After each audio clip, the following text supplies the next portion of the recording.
Paz, meus irmãos, que Deus abençoe a sua vida, a sua casa e sua família.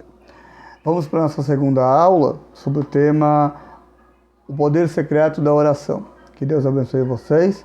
Vamos iniciar nossa aula com oração e vamos partir para o conteúdo. Pai, uma vez mais em Tua presença, nós estamos e Te agradecemos por esse momento. Te pedimos que o Senhor venha abençoar a minha vida, a vida de cada um dos Teus filhos que estará estudando, aprendendo um pouco mais da Tua palavra. Prepara, Senhor amado, nosso coração para receber o ensinamento, receber da Tua parte aquilo que essa noite Te agrada de ensinar-nos pela Tua bendita palavra. Abençoa cada um, em nome de Jesus. Amém. E glória a Deus. Meus irmãos, nós vamos estar aproveitando o tempo. Nosso último vídeo foi um pouquinho mais longo, mas hoje aqui nós vamos estar sendo bem direto, né? De acordo com aquilo que Deus nos direcionar. Antes eu queria indicar para vocês o livro de Storm, O Poder de Orar e Receber as Bênçãos de Deus. Ela também é autora dos livros O Poder da Mulher que Ora, O Poder do Marido que Ora e O Poder da Esposa que Ora, certo? E o outro é esse aqui, queridinho, novo, chegou agora, né, adquiri agora ele, Campo de Batalha da Mente, tá bom? Joyce Meyer, ela também é autora do Campo de Batalha da Mente para adolescentes e para kids, para crianças, tá? Excelente leitura, muito bom, né? Então eu deixei a indicação para vocês. E também, material de estudo, na última eu indiquei um dicionário, eu vou indicar agora esse aqui para vocês. Pequena Enciclopédia Bíblica, Orlando Boyer, muito bom. Primeira enciclopédia que eu adquiri, ou que eu ganhei assim que eu me converti, tá? Vamos à nossa aula, ao nosso conteúdo. Nós fechamos a aula falando sobre o modelo da oração, né? Que Jesus nos deixou, que é a oração do Pai Nosso. Então, a gente vai continuar dele, tá bom? Vamos lá? Chazinho. Eu prefiro café, mas optei hoje por o chá, para variar um pouco, né? Mas eu sou fã de café, viu, meu povo? Evangelho segundo escreveu Lucas, capítulo 11, versículo 1, tá? Vou ler só os dois primeiros para a gente entrar no conteúdo. Diz assim: E aconteceu que, estando ele a orar, num certo lugar, quando acabou, disse-lhe um dos seus discípulos: Senhor, ensina-nos a orar, como também João ensinou os seus discípulos. E ele lhes disse: Quando orardes, dizei. E aqui entra a oração do Pai Nosso, que eu creio que a maioria de todos conhecem, tá? O que a gente observa primeiramente aqui, dentro desse contexto bíblico, para a gente partir para o nosso conteúdo? Aqui, a sacolinha de sempre, senão às vezes acaba passando alguma coisa, e a gente quer aproveitar ao máximo para estar passando esse conteúdo para vocês, tá? O que eu observo aqui? Primeiro, Jesus mais uma vez está orando como sempre, como era costume de Jesus, está em momentos de oração, certo? Quando Jesus termina de orar, um dos seus discípulos se aproxima dele e diz: Senhor, nos ensina a orar, como João também ensinou os seus discípulos. João, ele se refere a João Batista, que ensinou os seus discípulos. Aí Jesus vira para os discípulos, em conjunto, e diz para eles: quando vocês orarem. Eu acho legal, eu acho interessante, que ele não diz se orar, mediante a condição, não. É quando vocês orarem, vocês vão orar sim. Mas isso é quando vocês orarem. Quando? Algum momento a igreja vai ter que orar. Em algum momento vão ter que se levantar pessoas para clamar o nome do Senhor, para interceder pelo reino, pelo povo. Vão precisar, pelos governantes, vai ser preciso se levantar para orar. E quando vocês orarem, vocês vão orar dessa maneira. Não há uma escolha de oração, há uma necessidade de oração. A igreja, nós precisamos entender que há uma necessidade de oração. E principalmente nos nossos dias, nessa geração, nesse momento que estamos vivendo, é primordial que nós venhamos a nos levantar em momentos de oração, tá certo? E eu percebo isso quando Jesus fala com os discípulos. Não é só uma questão de quando vocês se decidirem, não, mas é uma questão de quando vocês vão orar.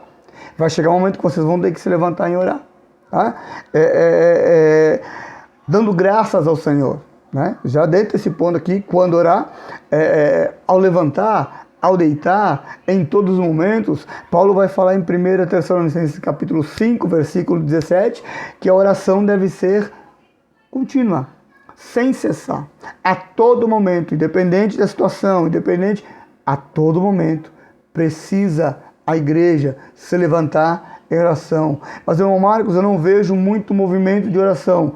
Não tem movimento de oração. Movimento de oração é particular. Movimento de oração não é uma coisa que você vê no geral. Não, não. Movimento de oração é intimidade. É filho com o Pai. É intimidade o momento de oração. Você vê resultado de oração, mas você não vê momento de oração. Né? Ninguém vê o caminho da oração, né? Que a gente paga. Mas todo mundo vê o resultado da oração. Em ministério, em louvores, dentro da igreja, dentro de departamentos. Vê o resultado. Só que a semente plantada através da oração. Ah, meu irmão, oh glória, é linda demais. É privilégio de quem entende que necessita ter esse acompanhamento do Pai. Essa intimidade com o Pai. Tá? Um outro ponto, a vitória através das orações. Como é que nós vencemos? Vencemos o quê? Vencemos a tentação, como Jesus venceu no deserto. Tiago diz que ninguém é tentado por aquilo que não gosta, mas que é tentado por aquilo que lhe chama a atenção, que lhe agrada. É por isso que é tentado. Jesus vivia em oração para resistir essas tentações que viriam sobre ele, até para que fizessem ele tentar fazer com que ele desistisse do propósito.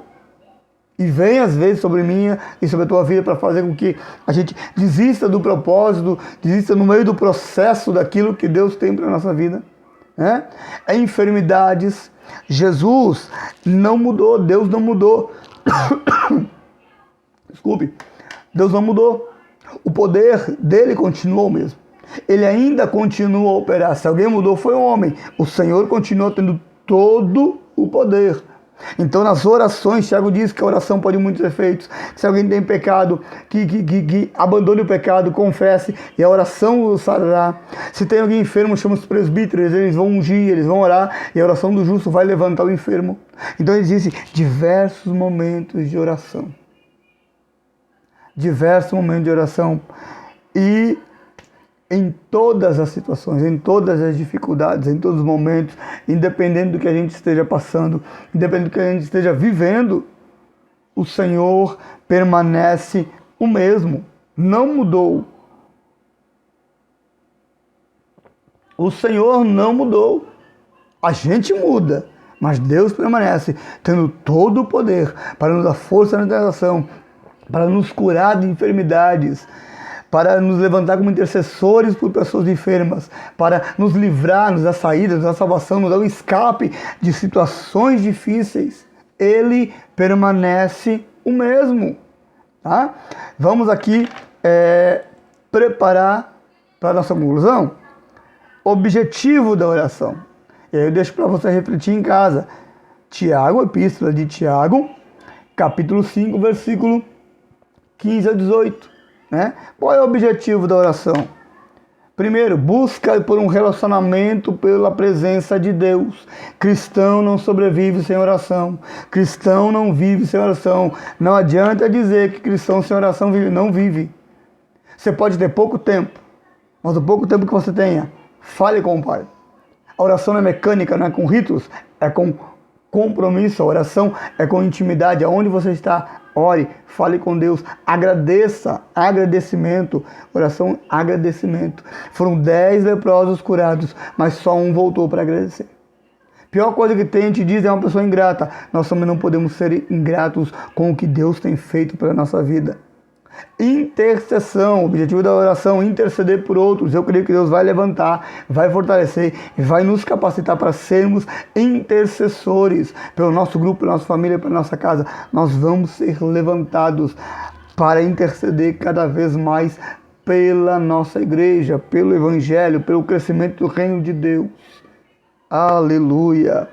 Súplica e confissão. A Bíblia diz assim: aquele que confessa, abandona, é perdoado, alcança misericórdia. Certo? A Bíblia está dizendo. E eu queria colocar 2 pontos. Primeiro, confissão, Êxodo 20, versículo 23 e 24. E súplica, Mateus 8, versículo 1. Vamos para lá? Bora? Mateus 8. Evangelho de Mateus 8, versículo 1. Diz assim: e descendo ele do monte, seguiu uma grande multidão. E eis que veio um leproso, e o adorou, dizendo: Senhor, se quiseres, podes tornar-me limpo. E Jesus, estendendo a mão, tocou-o, dizendo: quero ser limpo. E ele ficou purificado da lepra. O que eu entendo nessa parte de súplica? O leproso vem e se lança diante de Jesus, reconhecendo nele, prestando ele o seu culto em adoração, reconhecendo nele aquele que tem a capacidade de operar um milagre para lhe curar, lhe purificar, lhe restaurar, colocando sobre Jesus: se quiseres, eu sei que o Senhor pode, mas o Senhor também tem que querer. Mas eu reconheço que o Senhor tem poder para me alcançar essa graça. Eu reconheço isso no Senhor, eu coloco sobre o Senhor a minha dependência. Entende? Ele está se lançando e dizendo: eu sei que o Senhor pode. Eu reconheço isso no Senhor. Aí Jesus olha e diz: eu quero ser limpo. O que eu observo aqui? O que eu observo aqui? Ele chega leproso. A Bíblia diz que ele chega leproso. E chegando leproso, ele adora o Senhor. E após adorar o Senhor, ia se render ao Senhor e dizer assim: Senhor, mesmo leproso eu posso adorar. Mas se o Senhor me curar, é muito melhor. É muito mais gratificante eu conseguir te adorar curado. Mas a minha lepra não vai impedir de eu te adorar. A minha dificuldade não vai impedir de eu te adorar. O problema que eu sinto não vai impedir de te adorar. A crise que eu estou passando não vai impedir de eu te adorar. Mas se o Senhor me der solução sobre tudo isso, aleluia. Se o Senhor me der solução sobre tudo isso, vai ser muito melhor eu te adorar curado. Vai ser muito melhor eu te adorar limpo. Vai ser muito melhor eu te adorar purificado. Mas a situação que eu estou me encontrando não impede de eu te oferecer o meu culto, de eu te adorar, de eu te buscar em oração. Olha que lição que a gente aprende. Olha que lição que a gente aprende com o leproso. Eu sou leproso, mas a minha lepra não impede de te adorar. Isso me coloca para refletir quantas vezes a gente coloca 1001 desculpas para não orar, para não entrar no secreto de Deus, para não buscar a presença dele. Senhor, hoje eu estou cansado, hoje eu estou com pressa, hoje não deu, hoje eu estou com fome. É diversas situações e desculpas que nós colocamos. Mas o leproso olha e diz: Senhor, eu sou leproso, eu sou indigno, eu não podia estar aqui. Se alguém quisesse tacar pedra em mim até eu morrer por eu estar no meio do povo, e eu sendo leproso podia. Ele olha para Jesus e diz: mas eu sei. O olhar dele diz: eu sei que o Senhor não vai fazer isso comigo, porque a sua misericórdia é grande. Porque sendo leproso eu posso te adorar. O que é que tem te causado desculpas para não começar a orar ao Senhor? Para não entregar uma verdadeira e uma diferente adoração? O que é que tem sido desculpa para que a gente não consiga nos render aos pés dele? E aí eu vou para a confissão, onde pega um versículo lá de Êxodo, e eu preparo para encerrar aqui, capítulo 20, o 23 e o 24, vai dizer assim: e não fareis outros deuses, como deuses de prata e deuses de ouro, não fareis para vós. Aí ele vem, conclui, um altar de terra se fará, e sobre ele sacrificarás os teus holocaustos. Aonde é que o leproso está jogado? Sobre a terra. Qual é o holocausto dele? A minha vida, a minha adoração, a minha entrega. E ele vai falar sobre tipos e sobre o que adorar. O final do versículo, leia comigo. Aí o Senhor diz, virei a ti e te abençoarei. Se você fizer, se você errar, se você pecar, sobre o altar de terra, sobre o sacrifício que eu faço, eu encontro misericórdia. Eu encontro o perdão. Não importa o que eu vivi, não importa o que eu fiz, não importa como foi o meu passado. O que importa é como eu tomo posição hoje diante de Deus. Não importa quantos anos aquele leproso viveu no leprosário. Não interessa quantos anos aquele leproso ficou longe da família. O que importava para Jesus é daquele momento para diante. Ele olha para o leproso e diz, eu sei, eu gostei da tua atitude. Eu gostei da tua decisão, mesmo leproso, isso não foi desculpa nem motivo para você fugir da adoração. Aí Jesus olha para ele e diz assim, eu reconheço a tua dependência. Eu quero ser limpo, fica purificado. Para que todo mundo veja, vai para o sacerdote e oferece para ele a oferta que Moisés estabeleceu. Para que se cumpra a lei. Oh Jesus, aleluia. Eu aprendo que nada pode parar uma adoração sincera. Não existe desculpa para quem quer oferecer um culto particular para Deus. Que nós possamos, nesses dias de estudo, entender que Deus está interessado em manter um relacionamento com os seus filhos. Que Deus quer busca cada dia um relacionamento de intimidade com a gente. Nós somos filhos de Deus e Deus quer e deseja ter esse relacionamento. Você vê Deus andando no meio do Éden, você vê Deus na representação ali de contato e harmonia com os seus filhos através do tabernáculo. Você vê o Cristo encarnado no meio dos discípulos, no meio do povo. Você vê a igreja, que somos nós, viva em ação do Espírito Santo. Por quê? Porque Deus deseja esse relacionamento com a humanidade, conosco, com seus filhos, com a igreja, com você. Deus quer esse relacionamento. Aleluia. Nós vamos orar. Vamos encerrar aqui. Próxima aula a gente continua. Aleluia. Glória a Deus. Pai, uma vez mais em Tua presença nós estamos e Te agradecemos por esse momento. Obrigado pela Tua palavra, obrigado pelo ensino, obrigado por aquilo que nós ouvimos e entendemos nessa noite e recebemos o Teu Espírito para a nossa alma. Aviva a Tua obra na nossa vida, nos levanta para fazer a Tua vontade a cada dia, a cada momento, mais e mais e mais. Usa-nos nas Tuas mãos. Abençoa os Teus filhos que estão estudando esses dias conosco também. Glorifica o Teu nome. Socorre, fortalece, levanta aquele que está caído, está triste. Dá um novo ânimo, renova suas forças. Em nome de Jesus. Em nome de Jesus, meu Pai. Aleluia. Glória a Deus. Meus irmãos, não esquece, primeiro dia ficou uma letra. Hoje vai ficar 2 letras aí do comentário, tá? Para que a gente possa formar. Nosso desejo é deixar disponível no último dia o material de PDF com a nossa aula completa aí embaixo. Já guardado aí para vocês, poder fazer o download, baixar e poder fazer essa edificação a cada dia mais. Deus abençoe, em nome de Jesus, até a próxima aula.